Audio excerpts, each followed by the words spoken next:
হে hello everyone, আমি international makeup artist and educator Argha পালদি। আজকে যাচ্ছি একটা রিসেপশন ব্রাইড করতে, এসে রয়েছে বেশ কয়েকটা পার্টি মেকআপ। তো সেই জন্য একটু তাড়াতাড়ি বেরিয়ে পড়েছি। এখন বাজে 1টা, আমার টাইম দেওয়া ছিল 2:10-15-র মধ্যে যাওয়ার কথা ছিল আমার। তো আমি আশা করছি ঢুকে যাব সেই টাইমের মধ্যেই। এখন মোটামুটি আর ওই 1 ঘন্টার মতোই লাগবে দেখাচ্ছে। আজকে যাচ্ছি আমি, আর আমার সাথে যাচ্ছে একটা অ্যাসিস্ট্যান্ট আর আমার বন্ধু। কারণ কি আমি গাড়ি পাইনি, তো বলতে ও বললো ঠিক আছে চ, আমিই তোকে নিয়ে যাচ্ছি।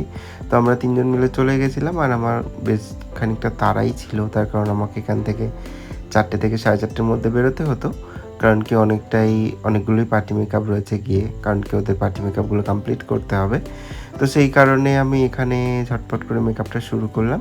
ও একটা ডুয়েল টোনের শাড়ি পরেছিল, আর আমি সেই অনুযায়ী একটা ডুয়েল টোন টাইপ সি আই মেকআপ করার চেষ্টা করলাম। আর মেকআপটা খুবই সাটলের ওপর চেয়েছিল, খুব একটা লাইট বেসও চাইনি। তো ওর বেসটাকে আমি খুব সাটলের ওপর রেখেই করার চেষ্টা করেছি। জানি না কতটা কি করতে পেরেছি, বাট চেষ্টা করেছি। অবশ্যই তোমরা কমেন্টে জানিও যে লুকটা কীরকম লাগলো। আর সরু করে একটু লাইনার করে দিলাম। ও বলেছিল দাদা একটু লাইনার পরতে চাই, তো আমি সেই অনুযায়ী লাইনার করে আইব্রোটা ডিফাইন করে দিচ্ছি। আশা করছি আজকে লুকটা ভালো লাগবে। তো চলো, লুকটা কমপ্লিট হলে তোমাদেরকে দেখাচ্ছি। হয়ে গেছে আমার কমপ্লিট লুকটা কীরকম লাগছে সেটা আমাকে অবশ্যই জানিও। আর ওর থেকে তো অবশ্যই আমি রিভিউটা নেব। তো ও কি বললো সেটাও তোমরা একটু শুনে নাও। হ্যালো মনীষিতা, আজকে আমার কাছে রিসেপশন লুক করে তো কিরকম লাগে? খুব ভালো লেগেছে।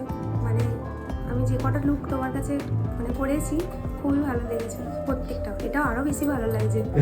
এটা সিঁদুর আছে না, এটার জন্য বেশি ভালো। খুব ভালো লাগছে। Thank you. পুরো ভিডিওটা দেখার জন্য। আজকের মতো টাটা, দেখা হচ্ছে নতুন কোনো ভিডিওতে।